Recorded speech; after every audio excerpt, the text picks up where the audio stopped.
Just think of your own life like you would a match. You know, the kind of potential. It's all bundled up in there. It's latent. I mean, this match could burn down the building that you're in if it's put in the right spot. Or if it were totally dark, it could give light to hundreds of people. That's the power, the potential in a single match. That is also the power and the potential in a single person. Hey guys, so here we are in video number 3, and now I think it's time to start working on some book reviews.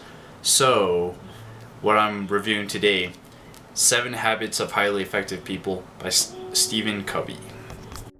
So I have personally learned a lot from this book.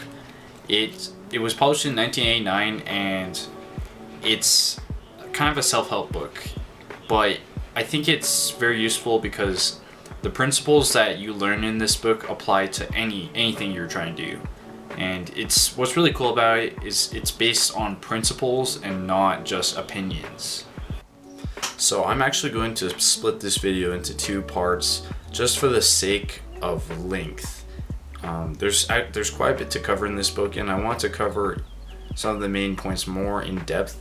And in order to do that, I'm going to have to split this video in half, because I don't want it to be like a 30-minute long video. So this is going to be part 1 of 7 Habits of Highly Effective People. This book is very concise in the way it was written. I really enjoyed reading this. So it's about 317-ish pages. So if you read about 20 pages a day, you could knock this sucker out in like 15, 16 days. Another interesting thing that I figured out was that they actually use a lot of businesses when they're training their employees. They use this book as a reference guide to teach courses. So I think that's a testament to the quality and the value that this book provides. A very important point that this book makes is the idea of a paradigm. And it talks about how a lot of self-help books, they focus on the behavioral aspect of how to get better. Like, how can you change your behavior? But he goes on to say that that's important, but imagine this. You have a map of Chicago and you're trying to navigate Chicago, but then someone else accidentally has a map of Detroit, but it was mislabeled to go to Chicago.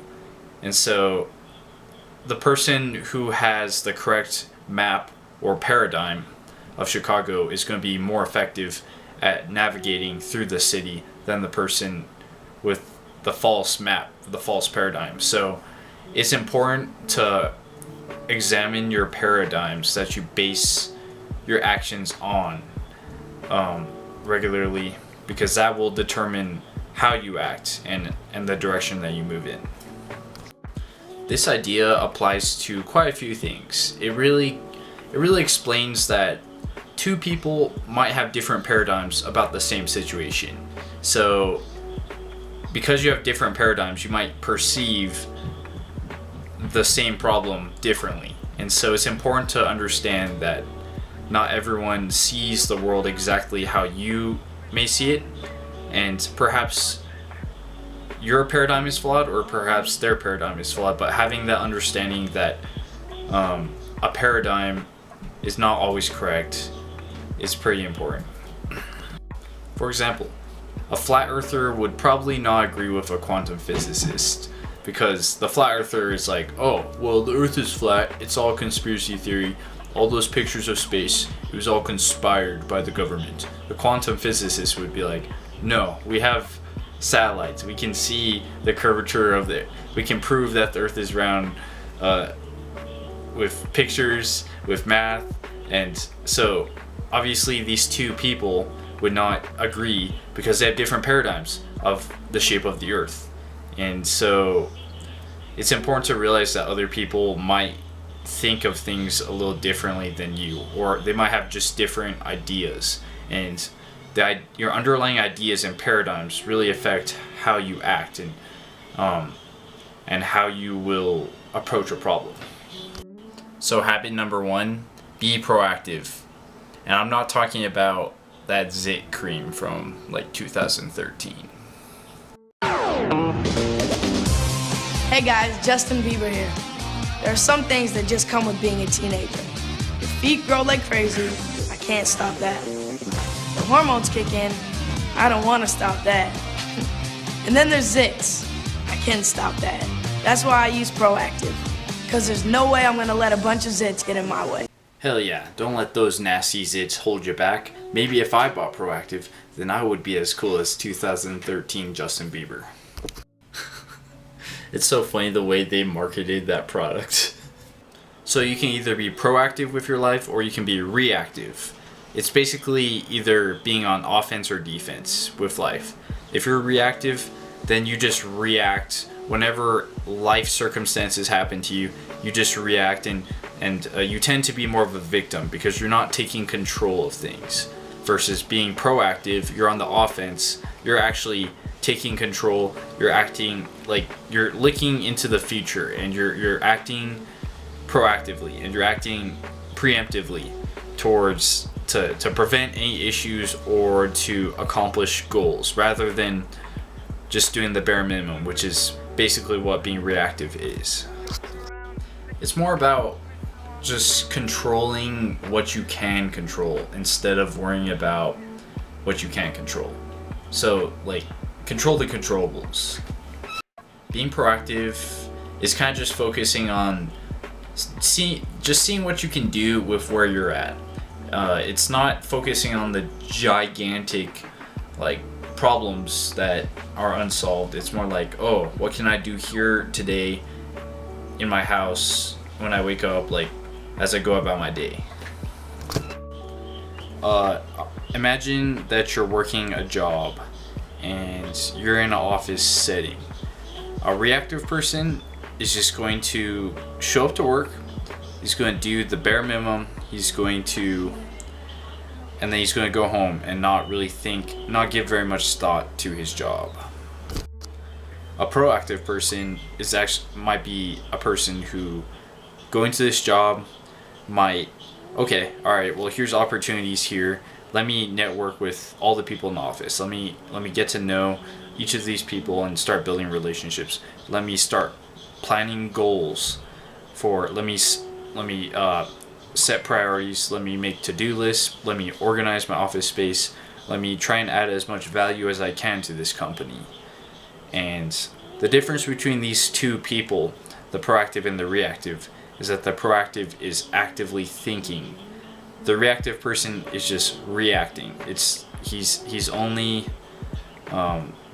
being moved. He's basically being blown around or told what to do. I think the main difference between being proactive and reactive is that being proactive requires quite a bit of thought, and being reactive, it just requires doing the bare minimum. Private victories precede public victories. Think about the Olympics. You see all these amazing athletes once every 4 years, but you don't see what they're doing in between these 4-year gaps. You just see them you'll see like a newsreel during the Olympics and you'll be like, wow, that person is amazing. But you don't really see the whole process that it took for that person to get as good as they are. You didn't see them training for years and years and years. You didn't see all the sacrifices they made. You didn't see all the private little efforts that they've made. You only see the sum total of these efforts, which is them in the Olympics performing and getting that gold medal. And so you really have to be winning at home before you can win on the public world stage. Okay, so habit number 2 is to begin with the end in mind. So what does that mean? Well, if you read the book walks you through kind of a visualization exercise. You are at your own funeral, and all your loved ones, all the people you know are there, and they're all giving little speeches about who you were as a person, how you lived your life.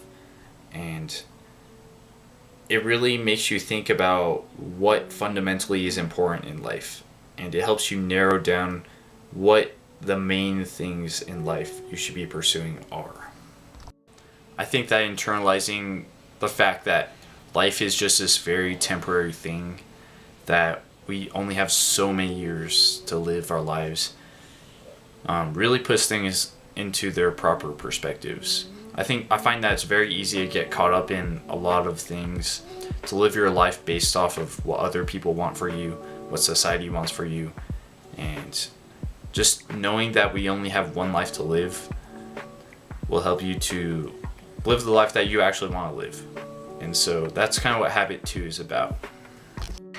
All things are created twice, once in the mind and then once within the physical world. It's true. Nothing really happens by accident. Everything has to be imagined within the mind before it can be implemented in the real world.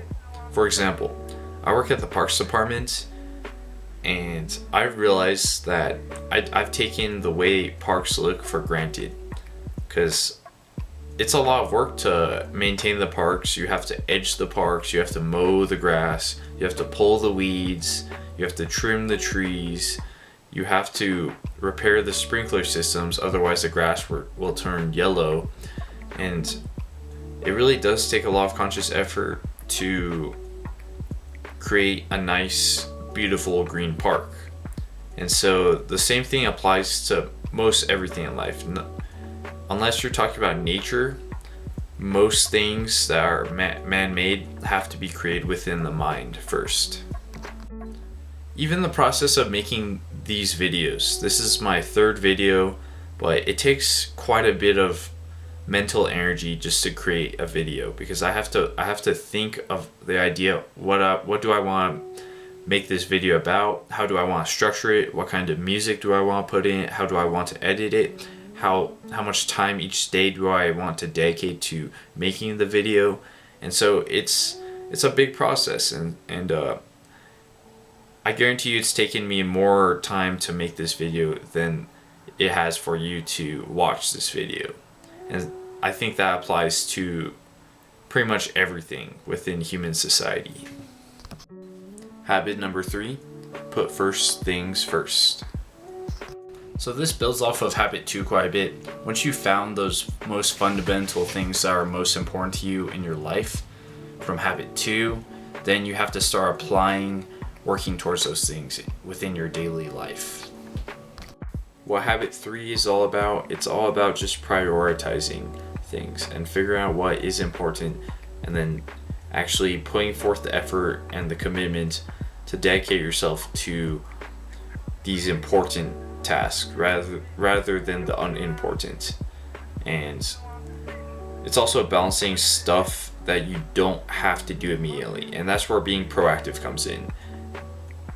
When there's tasks that are important, when there's stuff that you should do but you don't necessarily feel like it's urgent, you don't have to do it, that's what you gotta do. You gotta do stuff that there's not like a pressing deadline on you to achieve. That is important. The way you make yourself do those important tasks that you don't really want to do is through organizational systems and discipline. And I plan to make another video in the future on that subject, but that is on the list. Yeah, and so you basically have to just make the time to do it. You have to force yourself to do it, basically, or create good habits, because you're not going to want to do it when you're tired at the end of the day. So you have to actually consciously plan these things out. But it's worth it, because going back to Habit 2, if it's the most fundamental thing in your life, then you should be making the time for it anyways. Covey introduces this idea of an emotional bank account, and this is related to relationships within your life. So imagine with all the relationships within your life, there's a bank account attached to each of these relationships. It could be with your family members, it could be with your friends, and you're either going to be making deposits into this relationship bank, or you're going to be withdrawing money out of it. And when you withdraw money, you damage the relationship, but when you deposit money, you are strengthening that relationship. And so you gotta be aware of your interactions with these relationships, and your actions are usually either growing the relationship and building it up, or they're tearing it down and you're becoming more distant. And so just being aware of how every relationship is valuable and how you should always be investing in these relationships is pretty important in my opinion. So habits 1 through 3, they have to do with working on yourself, and you have to develop yourself and be a competent individual before you can start working and leading a team and working with other people. And so these first 3 habits are the foundation for these 7 habits of highly effective people. So a quick recap. Habit 1 is be proactive.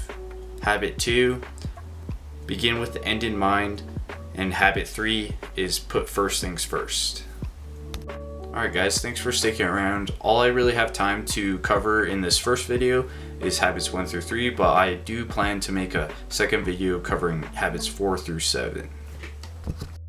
If you're interested in picking up your own copy of 7 Habits, I will post a link in the description, an Amazon link, and I'm not getting paid to do this. I just actually think that this book is very beneficial to read. So thank you guys for watching. This is the end of video 3. If you want more self-improvement content, just leave a like below. Subscribe if you want to follow my journey, and leave a comment down below. Give me some feedback. Thanks again for all of you guys who took the time to watch this video. I feel like I'm slowly, very slowly getting better at making videos. Maybe like 0.01% better each time I make a video. And it's kind of exciting to do it. And I'm actually making content that I feel pretty proud of. And so I appreciate all of you guys taking the 10 or 15 minutes out of your day to watch this video, and I'm trying to get a video out once every 4 or 5 days now. I'm slowly getting a little bit faster, and yeah, I guess I'll see you guys in the next one. Hi, my boys back here, we're all playing ball, having fun, and you know, it always feels good coming out here. You got clear skin, proactive, keep it going, make sure you use it. I'm gonna go play ball.